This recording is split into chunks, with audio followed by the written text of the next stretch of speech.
আসসালামু আলাইকুম ওয়া রাহমাতুল্লাহ। সুপ্রিয় দর্শক, উপদেষ্টা মাহফুজ আলম সে হঠাৎ করেই সম্প্রতি জামাত শিবিরের প্রশংসা শুরু করে দিয়েছে।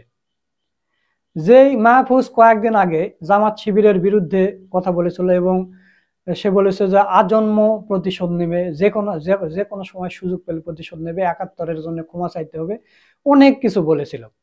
রাজাকারের বাচ্চারা ঠাঁই নাই, পাকিস্তানে যেতে হবে, অনেক কিছু বলেছিল। সেই মাহফুজ ওই বোতল কাণ্ডে যখন বোতল খেলো সান্ডা মাহফুজ, এখন এসে সে এখন শিবিরের প্রশংসা করতেছে।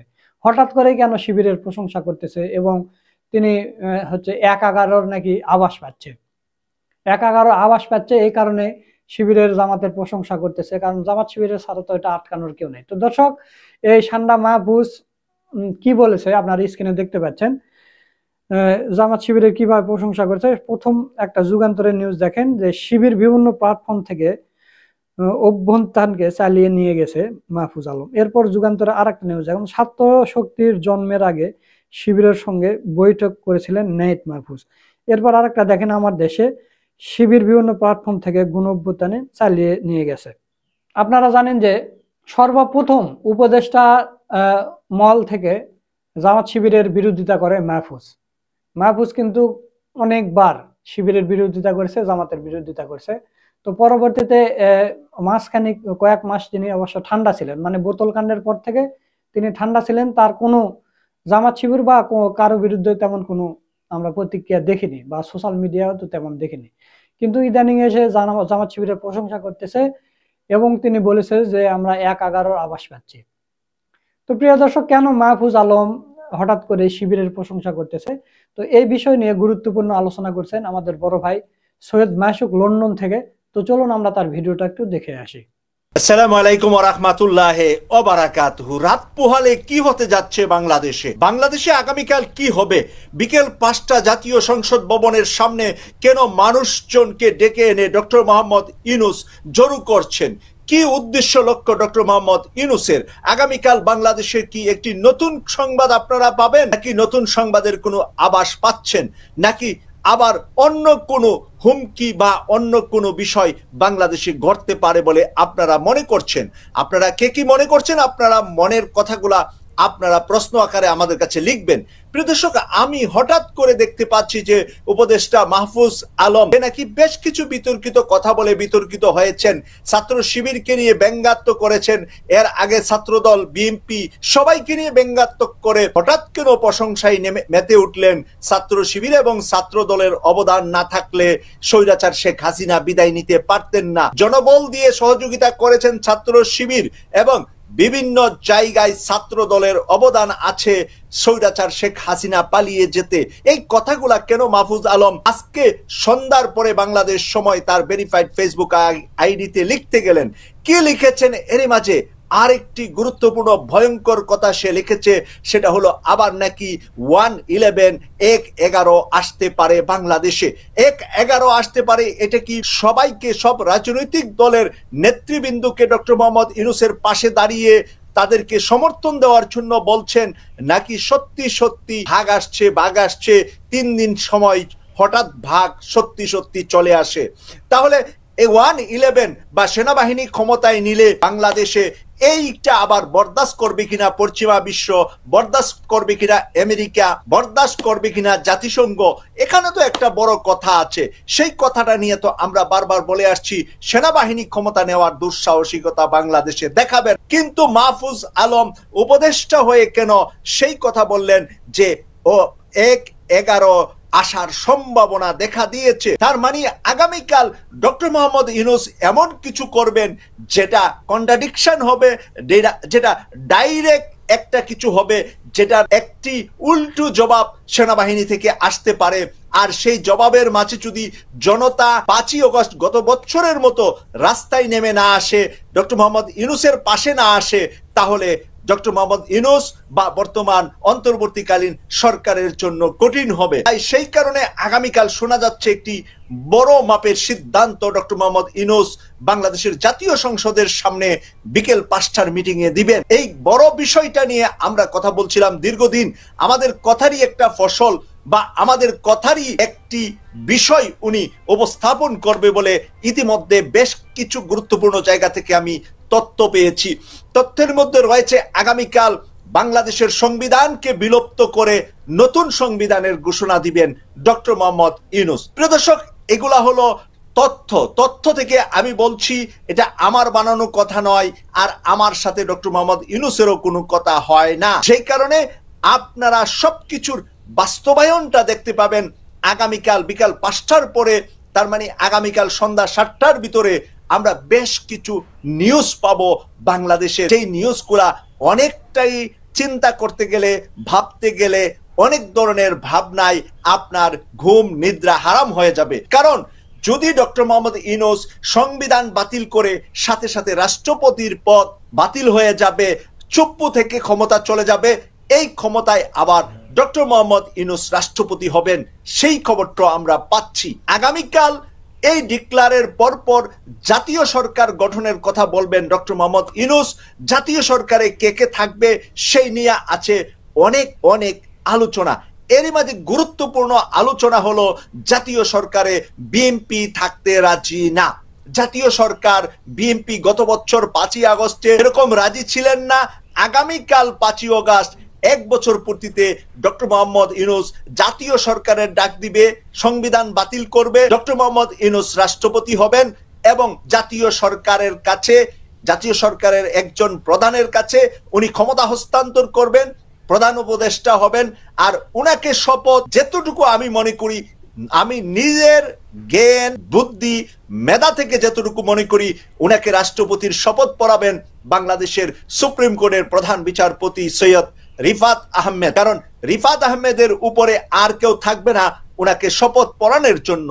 তাই আমাদের প্রধান বিচারপতি, আপনারা জানেন যে অক্সফোর্ডের আজীবন ফেলো উনি, অক্সফোর্ডের আজীবন সম্মাননা পাওয়া ব্যক্তি হলেন বাংলাদেশের প্রধান বিচারপতি। বর্তমান সারা বিশ্বের America, UK, Europe, Australia, New Zealand, সারা বিশ্বের 10 জন বড় বিচারপতি যদি থাকে, এর মধ্যে একজন বড় বিচারপতি হলেন বাংলাদেশের প্রধান বিচারপতি, যেটা চিন্তাও করা যায় না।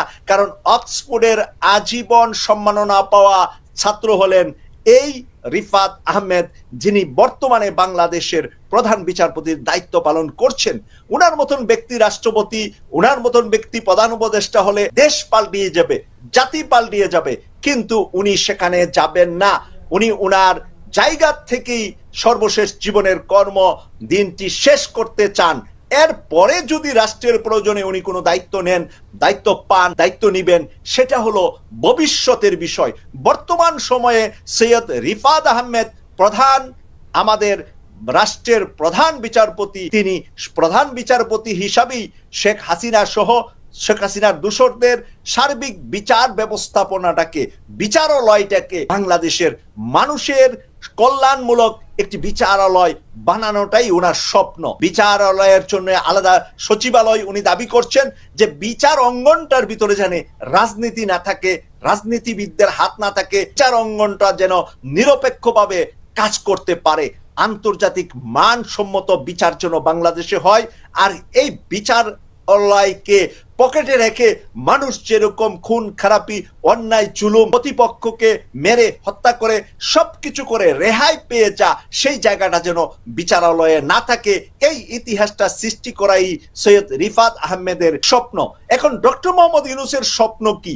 ডক্টর মোহাম্মদ ইউনূসের স্বপ্ন সৈয়দ রিফাত আহমেদের স্বপ্নের সাথে একদম মিল আছে। এর মাঝে সৈয়দ রিফাত আহমেদ শুধু আইন অঙ্গন নিয়ে, বিচার অঙ্গন নিয়ে কাজ করছেন, আর ডক্টর ইউনূস সাহেব কাজ করছেন এদেশের অর্থনীতি, এদেশের রাজনীতি, এদেশের সমাজনীতি, এদেশের নারী নীতি, এদেশের ধর্মনীতি, এদেশের শিক্ষানীতি, সবকিছু নিয়ে ভাবছেন ডক্টর মোহাম্মদ ইউনূস। তিনি ভাবছেন যে ওনার শেষ জীবনে উনি যেন একটা ভালো কিছু জাতির জন্য রেখে যেতে পারেন। আর জাতির জন্য রাখার জন্য আগামীকাল বাংলাদেশের জাতীয় সংসদের সামনে আমরা এতটুকু শুনেছি যে 4টা আপ এন্ড ডাউন 8টা ট্রেন সরকার ভাড়া করেছে 30 লক্ষ টাকা দিয়ে, মানুষ যাতে করে চট্টগ্রাম, রাজশাহী আর কোন কোন জায়গা থেকে 4টা ট্রেন আসবে, এই 4টা ট্রেন ভাড়া করেছে সরকার বাংলাদেশের জাতীয় সংসদের সামনে।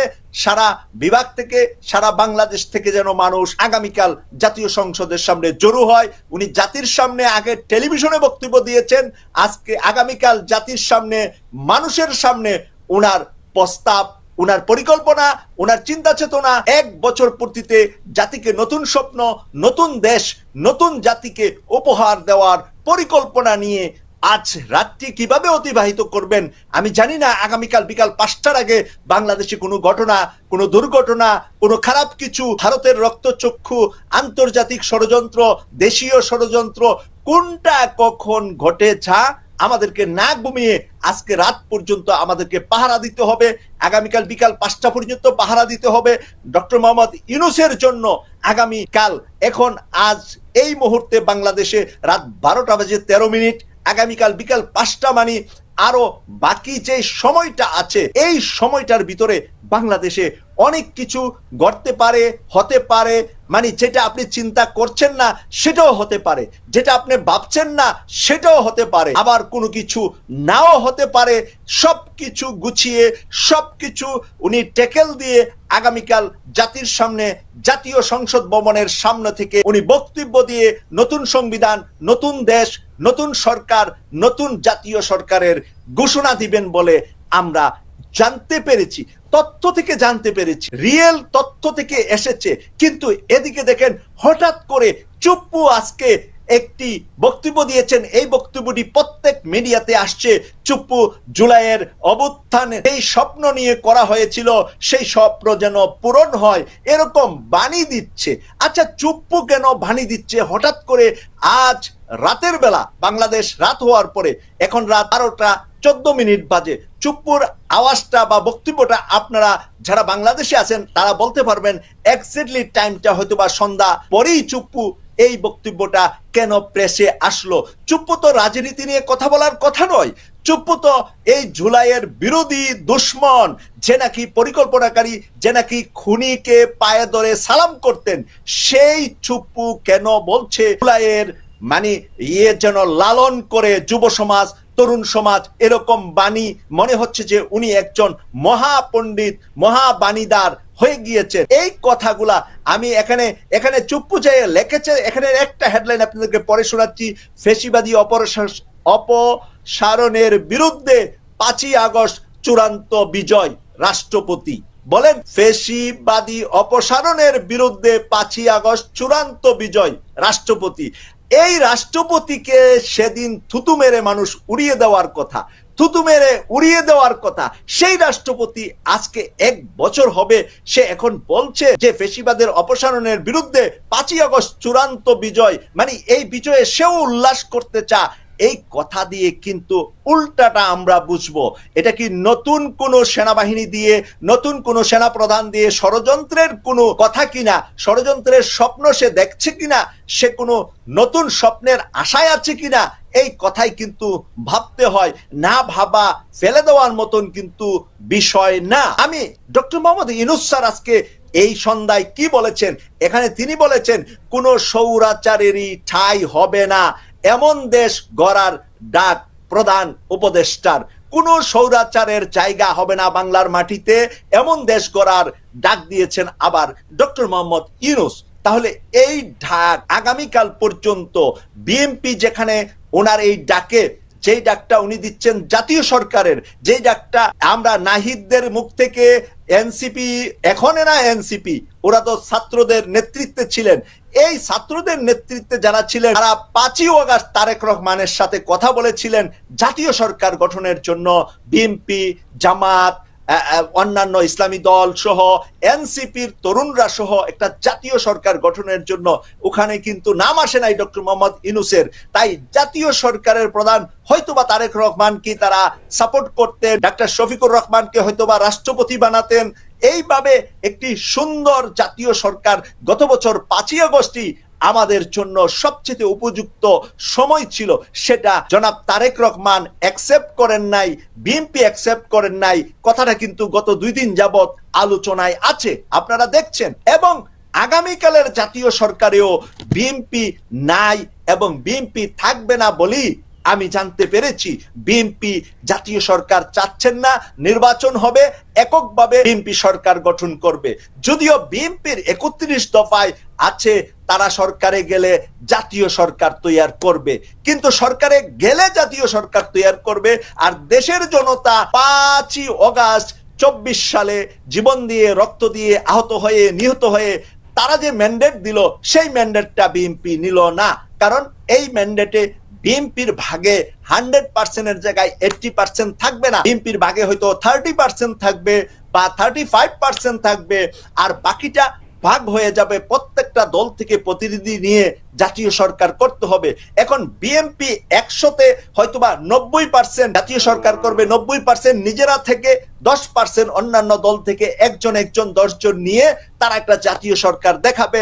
যেটা শেখ হাসিনা বামদেরকে নিয়ে সরকার, 14 দলকে নিয়ে সরকার বানিয়েছিলেন, জাতীয় পার্টিকে বিরোধী দল আবার সরকারি দল বানিয়েছিলেন।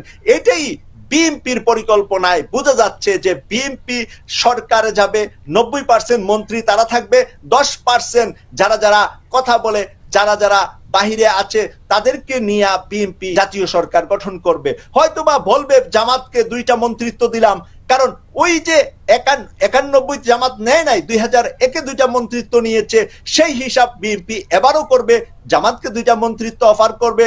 জামাত মন্ত্রিত্ব নিবে না, জাতীয় পার্টির মতন আধা সরকারি আধা বেসরকারিও জামাত হবে না, জামাত বিরোধী দলেই থাকবে, প্রধান বিরোধী দলে থাকবে বলেই আমরা মনে করি, যদি বিএনপি সংখ্যাগরিষ্ঠতা পায়। প্রিয় দর্শক, আজকের এই গুরুত্বপূর্ণ যেই তথ্যটা এসেছে, এই তথ্যটা নিয়ে আমার আজকের রাতের ঘুমে প্রবলেম হবে, কারণ কখন জানি কি হয়, কখন জানি কি সংবাদ আসে দেশ থেকে, সেটা জানার জন্য আমি নিজে ঘুমাতে পারবো না।